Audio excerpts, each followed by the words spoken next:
August 28 శుక్రవారం ఎంతో విశేషమైన రోజు.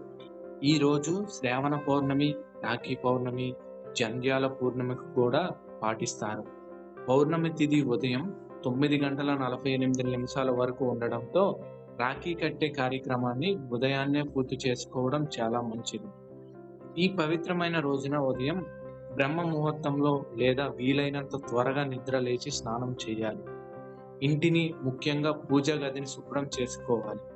గుమ్మానికి పసుపు, కుంకుమ పెట్టి ముగ్గు వేయాలి. పూజా మందిరంలో ఉన్న దేవుడి పటాలకు లేదా విగ్రహాలకు పసుపు, కుంకుమ పెట్టి పూలతో అలంకరించాలి. ముందుగా ఒక నెయ్యి దీపాన్ని వెలిగించి వినాయకుణ్ణి స్మరించాలి. తరువాత మీ ఇంటి యొక్క ఇష్ట దైవాన్ని, కులదైవాన్ని భక్తితో ప్రార్థించాలి. శ్రావణి పౌర్ణమి కావడంతో శివుడిని, విష్ణుమూర్తిని లేదా మీ ఇంట్లో ఆరాధించే దేవతలను పూజించవచ్చు. ఈ రోజుకు హయగ్రీవ జయంతి వంటి ఇతర విశేషాలు కూడా ఉన్నాయని పంచాంగాలు పేర్కొంటున్నాయి. ఆ తర్వాత అమ్మవారికి పసుపు, కుంకుమ, పూలు సమర్పించి దీపారాధన చేయాలి. శ్రావణ శుక్రవారం కాబట్టి ఇంటి సాంప్రదాయం ప్రకారం అమ్మవారిని ప్రత్యేకంగా పూజించవచ్చు. మీకు తెలిసిన లక్ష్మీదేవి స్తోత్రం లేదా అమ్మవారి నామాన్ని భక్తితో జపించండి. పెద్ద పూజలు తెలియకపోయినా స్వచ్ఛమైన మనస్సుతో నమస్కరించి కుటుంబ సుఖశాంతుల కోసం ప్రార్థిస్తే సరిపోతుంది. నైవేద్యంగా మీ ఇంటి ఆచారం ప్రకారం పరమాన్నం, పాయసం, బెల్లంతో చేసిన ఏదైనా ప్రసాదం, పండ్లు లేదా స్వీట్లు సమర్పించవచ్చు. రాఖీ పూజకు సాధారణంగా మిఠాయి లేదా ప్రసాదాన్ని పూజా తాళంలో ఉంచుతారు. దేవుడికి నైవేద్యం పెట్టిన తర్వాతే కుటుంబ సభ్యులకు ప్రసాదం ఇవ్వండి. రాఖీ కట్టడానికి ముందు ఒక శుభ్రమైన పళ్ళెంలో రాఖీలు, కుంకుమ లేదా తిలకం, అక్షింతాలు, దీపం, పూలు, స్వీట్ లేదా నైవేద్యం సిద్ధంగా పెట్టుకోవాలి. అన్న లేదా తమ్ముడిని కూర్చోబెట్టి ముందుగా నుదుట కుంకుమ లేదా తిలకం పెట్టాలి. తరువాత అక్షింతాలు వేసి దీపంతో హారతి ఇవ్వాలి. ఆ తర్వాత రాఖీ కడుతూ వారి ఆయురారోగ్యాలు, సుఖ సంతోషాలు, దీర్ఘాయుస్సు కోసం మనస్ఫూర్తిగా ప్రార్థించాలి. సాంప్రదాయంగా రక్షా సూత్రం కట్టేటప్పుడు రక్షా మంత్రాన్ని కూడా పలుకుతారు.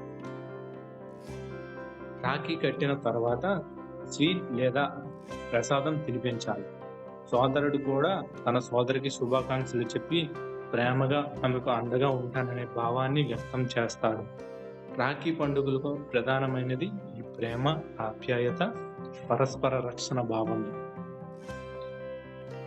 మీ ఇంటి సాంప్రదాయంలో ఉప్పు దీపం వెలిగించి ఆచారం ఉంటే సాయంత్రం పూజా కార్యక్రమం పూర్తయ్యాక ఇంటిని శుభ్రం చేసి ఆ ఆచారాన్ని పాటించవచ్చు.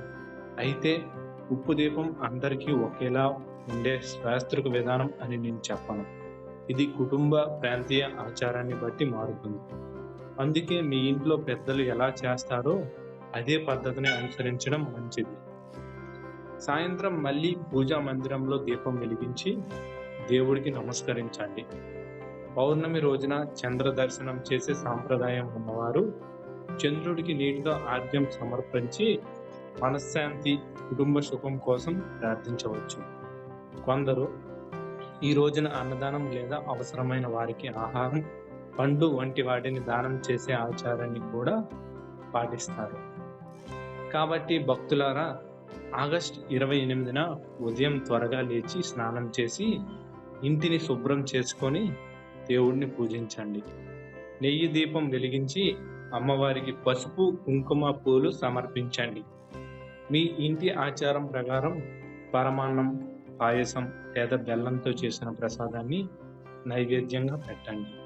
రాఖీ కట్టే పళ్ళెంలో రాఖీ, కుంకుమ, అక్షింతాలు, దీపం, పూలు, స్వీట్ సిద్ధం చేసుకొని పౌర్ణమి తిథి ముగిసేలోపు అన్నదమ్ములకు లేదా అక్క చెల్లెల సాంప్రదాయం ప్రకారం రాఖీ కట్టండి.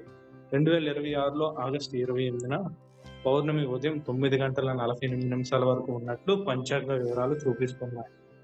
ఈ పవిత్రమైన రోజున దేవుడిని భక్తితో ప్రార్థించి కుటుంబ సభ్యులతో ప్రేమగా గడపండి.